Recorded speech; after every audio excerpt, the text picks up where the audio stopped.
Hello all welcome back to Yashas Vamshika cooking and tip channel. ఈ రోజు పెళ్లి రోజు పుట్టినరోజు జరుపుకున్న వాళ్ళందరికీ కూడా heartful congratulations and many happy returns of the day అండి. స్కిప్ చేయకుండా చూడడానికి అయితే ట్రై చేయండి. ఈ టిప్స్ మన పనులను సులువుగా చేసుకోవచ్చు, మన మనీని అయితే సేవ్ చేసుకోవచ్చు.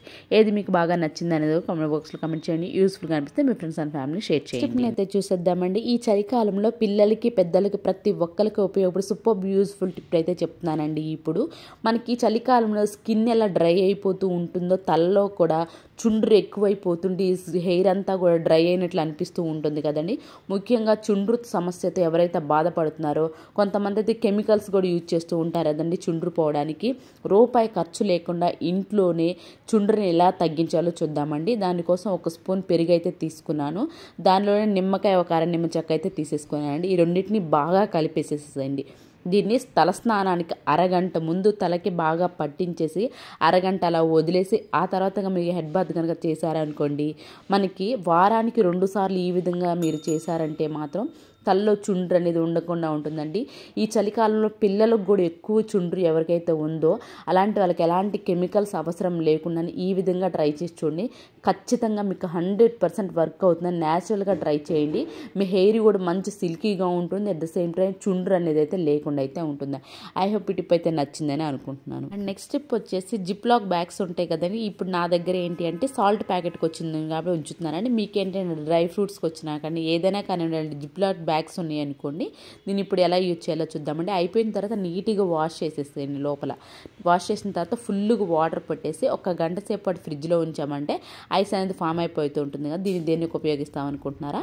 ఒకవేళ మనం బయటికి వెళ్ళాలి అనుకుంది ఆ టైంలో ఒకవేళ కరెంట్ లేకపోయినా కానివ్వండి, లేదు అంటారా ఐరన్ బాక్స్ ఆ టైంలో పని చేయకపోయినా కానివ్వండి, ఈ విధంగా ఐస్ ప్యాక్ కనుక మనం పెట్టేసి ఫ్రిడ్జ్లో కనుక పెట్టేసి ఉంచుకున్నాం అనుకోండి, ఐరన్ బాక్స్ లేకపోయినా కానివ్వండి, ఎక్కువ ముడతలు ఉన్న డ్రెస్ ఉంది అనుకోండి, అది బయటికి వేసుకొని వెళ్ళలేం కదండి. ఆ టైంలో ఈ విధంగా ఐస్ ప్యాక్ని తీసుకొని ఐరన్ అనేది చేసుకోవచ్చు అండి. మరి ఐరన్ బాక్స్ చేసినంత నీట్గా అయితే రాదులే కానివ్వండి, బట్ ఎక్కువ ముడతలు ఉన్న దగ్గర అయితే ఈ విధంగా చేసామనుకోండి, ఆ ముడతలు ఏవైతే ఉంటాయో బెటర్గా అయితే ముడతలు అనేవి లేకుండా అయితే ఉంటాయి. ఐ హోప్ టిప్ నచ్చితే కనుక మీ ఫ్రెండ్స్ అండ్ ఫ్యామిలీ షేర్ చేయండి. నెక్స్ట్ వచ్చేసి ఇలాంటి చైన్స్ మనం పెళ్ళిళ్ళకి వేసుకొని వెళ్ళాలి అనుకోండి, మురికి ఎక్కువగా ఉన్నా లేదు అంటారా కొంచెం డల్ షేడ్గా అనిపిస్తున్నా ఖచ్చితంగా గోల్డ్ షాప్ అతని దగ్గరికి వెళ్ళి పాలిష్ చేయించుకుని నీట్గా క్లీన్ చేయించుకుంటూ ఉంటాం కదండి. ఇంట్లోనే సూపర్గా పాలిష్ అనేది పెట్టించుకోవచ్చు అండి. దీనివల్ల లోపల ఉన్న మురికి ఈజీగా పోతుంది. At the same time gold కూడా మంచి షైనింగ్ అయితే ఉంటుందండి. దానికోసం టమాటా ఉంటుంది కదా, టమాటాని ఈ విధంగా మిడిల్లో కట్ చేసేసేసి మనం ఈ విధంగా రబ్ చేసాము అనుకోండి, మనకి ఆ లోపల ఉన్న మురికి కూడా ఈజీగా పోతుందండి. అట్ ద సేమ్ టైం మంచి పాలిష్ కూడా అవుతుందండి. గోల్డ్ షాప్ అతని దగ్గరికి వెళ్ళాము అనుకోండి, 5 minutes ఆగిన తర్వాత రండి, 1 hour ఆగిన తర్వాత రండి అలా అంటూ ఉంటారు.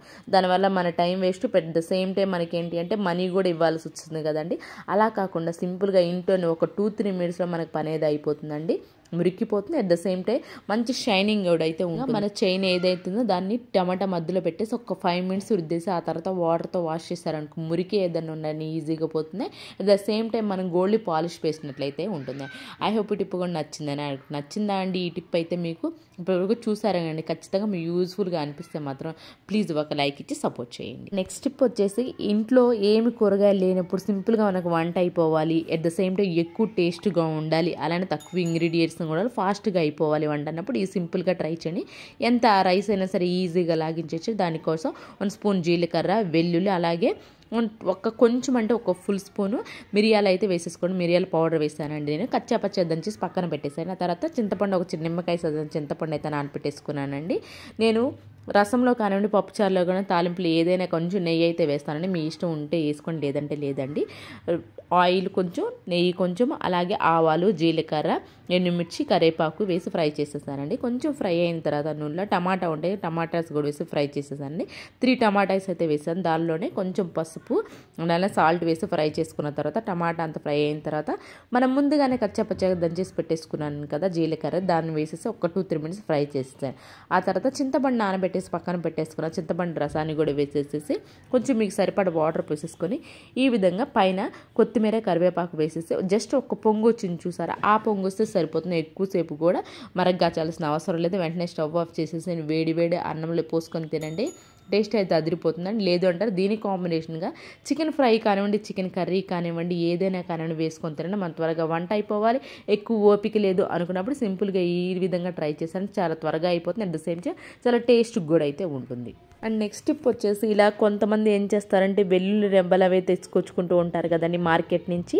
అయితే వీటిని డైరెక్ట్గా ఇలా కనుక పెట్టేసాము అనుకోండి, ఎండిపోయినట్లు అనిపిస్తూ ఉంటాయి కదండి. అలా ఎండిపోయినట్లు ఉండకుండా ఉండాలి, ఎన్ని రోజులైనా మనకి ఇలాగే తీసుకొచ్చినప్పుడు ఎలా ఉన్నాయో సేమ్ అలానే ఫ్రెష్గా ఉండాలి అనుకుంటే మాత్రం అడుగున ఇలాంటి బాక్స్ ఒకటి తీసుకొని అడుగున గోధుమ పిండి ఉంటుంది కదండి, గోధుమ పిండి వేసేసి టిష్యూ పేపర్ వేసేసి ఎయిర్ కంటైనర్ బాక్స్లోకి ఈ విధంగా పెట్టేసుకొని క్యాప్ పెట్టేసుకున్నామే అనుకోండి, ఎన్ని డేస్ అయినా కానివ్వండి మనకి వెల్లుల్లి అనేది పాడవకుండా అయితే ఉంటుంది. ఐ హోప్ ఇది కూడా నచ్చిందని అనుకుంటున్నాను. ఖచ్చితంగా ప్లీజ్ మీకు ఏది బాగా నచ్చింది అనేది కామెంట్ బాక్స్లో కమెంట్ చేయండి. అండ్ నెక్స్ట్ వచ్చేసి ఇలాంటి చెక్క చాపింగ్ బోర్డ్స్ ఉంటాయి కదండి. ఇవేంటి అంటే మనం ఎక్కువ ఎన్నో ఇయర్స్ నుంచి ఉన్నా లేదు అంటారా, కొన్నిసార్లు మనం దీన్ని క్లీన్ చేసి ఎండలో పెట్టినా కానివ్వండి, ఎండలోంచి తీసినప్పుడు కొంచెం రఫ్గా అవుతున్నట్లు అనిపిస్తూ ఉంటుంది కదండి, గట్టిగా ఉంటుంది కదా అండి. అలాంటప్పుడు మనం ఈ విధంగా వదిలేసాము అనుకోండి, మన చాకు కూడా తగిలి చాపింగ్ బోర్డుకి చాకు కూడా త్వరగా షార్ప్ అనేది పోతూ ఉంటుంది కదా. అలా జరగకుండా ఉండాలి అని అనుకుంటే మాత్రం చాపింగ్ బోర్డు పైన కొంచెం ఆయిల్ ఈ విధంగా వేసేసి టిష్యూ పేపర్తో మొత్తం అప్లై చేసేసాం అనుకో, ఆ రఫ్ అనేది అయితే లేకుండా అయితే ఉంటుంది. ఐ హోప్ ఈ టిప్ కూడా నచ్చిందని, నచ్చితే కనుక ప్లీజ్ పక్కన బెల్ సింబల్ అయితే యాక్టివేషన్లో ఉంచుకొని ఆల్ అండ్ బటన్ ప్రెస్ చేయండి. నెక్స్ట్ టిప్ వచ్చేసి హాస్పిటల్లో చూయించుకున్నప్పుడు ఇలాంటి ఫైల్స్ అనేవి వస్తూ ఉంటాయి కదండి. వీటిని ఏం చేస్తాం మనం, అనవసరం చెప్పి పక్కన పడేస్తూ ఉంటాం కదా. అయితే వీటిని ఇప్పుడు రీయూజ్ ఎలా చేయాలో చూద్దామండి. ఫ్రిడ్జ్లో మనం పైన షెల్ఫ్స్ పైన కవర్స్ అనేవి వాడుతూ ఉంటాం కదండి. అయితే ఇన్ కేస్ ఎవరికైనా ఫ్రిడ్జ్ కవర్స్ లేవు అనుకోండి, ఈ విధంగా హాస్పిటల్లో చూయించుకున్న ఫైల్స్ అనేది మనం ఫ్రిడ్జ్ కవర్స్ లాగా ఉపయోగించుకోవచ్చు అండి. దీనిపైన ఏమన్నా పడినా కానివ్వండి, కర్రీస్ కానివ్వండి, లేదంటే ఏదైనా పికిల్స్ కానివ్వండి, క్లీన్ చేసుకోవడానికి కూడా చాలా ఈజీగా అయితే ఉంటుందండి.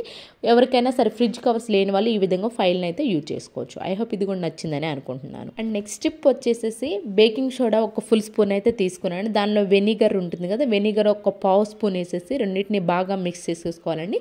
దేనికి ఉపయోగిస్తాం అనుకుంటున్నారా, మన గ్యాస్ కట్టర్ ఉంటుంది కదా, ఫ్రిడ్జ్ గ్యాస్ కట్టర్ అనేది, ఆ రబ్బర్ ఏంటంటే మనం క్లీన్ చేయకుండా ఉన్నాము అనుకోండి, ఫంగస్ అనేది ఫామ్ అయిపోయి నలుపు అనేది ఎక్కువైపోయి మన కూరగాయలు కూడా త్వరగా కుళ్ళిపోయే ఛాన్స్ అయితే ఉండదు, మన ఫ్రిడ్జ్ కూడా త్వరగా పాడవుతుందండి. దానివల్ల అలా జరగకుండా ఉండాలి అనుకుంటే మనం తయారు చేసుకునే బేకింగ్ సోడా వెనిగర్తో కనుక మీరు మంత్లీ వన్స్ అయినా సరే ఈ గ్యాస్ కట్టర్ ఏదైతే ఉందో దీన్ని పాత బ్రష్ ఏదైనా ఉందండి, పాత బ్రష్ తోటి మనం ముందుగా తయారు చేసుకున్న వెనిగర్ని అప్లై చేసేసి బాగా రుద్దేసేయండి. పాత బ్రష్ మాత్రమే తీసుకోవాలండి, అప్పుడే ఆ ఎడ్జ్లు మనకి నీట్గా క్లీన్ అయిపోతాయి. ఆ తర్వాత ఒక పొడి క్లాత్తో కనుక తుడిచేసారనుకోండి, ఆ ఫంగస్ అనేది లేకుండా ఉంటుందండి. దానివల్ల మన కూరగాయలు కూడా త్వరగా పాడవకుండా అయితే. అలానే సేమ్ అదే లిక్విడ్ తోటి మనకి ఫ్రిడ్జ్ పైన కానివ్వండి, లేదంటే లోపల ఇలా గ్లాస్ పైన కానివ్వండి, ఏదైనా మరకలు కనుక పడ్డాయి అనుకోండి, ఎక్కువసేపు రుద్దే పని లేకుండా ఈ విధంగా తయారు చేసుకున్న లిక్విడ్ ఉంటుంది కదా, దాంతో కనుక క్లీన్ చేసాం అనుకోండి పాత బ్రష్ తోటి, మరకలు అనేవి ఈజీగా అయితే పోతాయి. అండ్ నెక్స్ట్ టిప్ వచ్చేసి కాటన్ ఉంటుంది కదండి, కాటన్ని ఇలా బాల్స్ లాగా అయితే చేసేసుకున్నానండి. దూదిని తీసుకొని దానిలో ఎసెన్షియల్ ఆయిల్ ఉంటుంది కదండి, ఎసెన్షియల్ ఆయిల్ని ఈ విధంగా డిప్ చేసేసి దేనికి ఉపయోగిస్తూ ఉన్నా, మన ఫ్రిడ్జ్ అనేది అన్నీ పెడుతూ ఉంటాం కదండి మన ఫుడ్ ఐటమ్స్ అనేవి, అలాంటప్పుడు ఫ్రిడ్జ్ కొంచెం బ్యాడ్ స్మెల్ అయితే వస్తూ ఉంటుంది కదండి. మీకు ఎప్పుడైనా సరే బ్యాడ్ స్మెల్ ఎక్కువగా వస్తున్నప్పుడు, లేదంటే కొన్నిసార్లు ఏమవుతుంది పాత ఫ్రిడ్జ్ అయినా కానివ్వండి బ్యాడ్ స్మెల్ ఎక్కువ వస్తుంటుంది, అలాంటప్పుడు ఈ విధంగా కాటన్లో కనుక ఎసెన్షియల్ ఆయిల్ పెట్టి ఒక ప్లేస్ కనుక చేసాము అనుకోండి ఫ్రిడ్జ్ లోపల, బ్యాడ్ స్మెల్ అయితే కంట్రోల్ చేస్తుంది. ఈ కాటన్ బాల్స్ని 10 డేస్కి ఒకసారి చేంజ్ చేస్తూ ఉన్నారనుకోండి, మన ఫ్రిడ్జ్ ఎప్పటికీ కూడా బ్యాడ్ స్మెల్ అయితే లేకుండా అయితే ఉంటుంది. అండ్ నెక్స్ట్ టిప్ వచ్చేసి సేమ్ ఫ్రిడ్జ్కి సంబంధించిందని ఎసెన్షియల్ ఆయిల్ ఉంటే కనుక అది యూజ్ చేసుకోవచ్చు. అది లేని వాళ్ళు ఎవరైనా ఉన్నారనుకుంటే మాత్రం ఒక ప్లాస్టిక్ బాక్స్ ఏదైనా ఉంటే తీసుకోండి, దానిలోని బేకింగ్ సోడా ఒక స్పూన్ వేసేసి కాఫీ పౌడర్ ఉంటుంది కదండి, కాఫీ పౌడర్ వేసి బాగా నీట్గా మొత్తం కలిపేసేసుకోవాలండి. క్యాప్ మాత్రం అసలు పెట్టకూడదండి, క్యాప్ మాత్రం పెట్టకుండా వండేసేయండి. మీకు కాఫీ పౌడర్, కాఫీ సీడ్స్ ఉంటాయి కదండి, ఇంకా కాఫీ సీడ్స్ ఉంటే ఇంకా బెస్ట్ అండి. అసలు ఈ విధంగా బేకింగ్ సోడాలో కాఫీ సీడ్స్ వేసేసి ఇలా ఓపెన్గా పెట్టేసేసారనుకో ఒక దగ్గర, మనకి ఫ్రిడ్జ్ అనేది బ్యాడ్ స్మెల్ ఎక్కువగా ఉన్నప్పుడు ఈ విధంగా చేస్తూ ఉన్నారే అనుకోండి, వీటిలో ఏ టిప్ అయినా మీరు ట్రై చేస్తుంటే మీ ఫ్రిడ్జ్ అనేది ఖచ్చితంగా బ్యాడ్ స్మెల్ అనేది లేకుండా అయితే ఉంటుంది.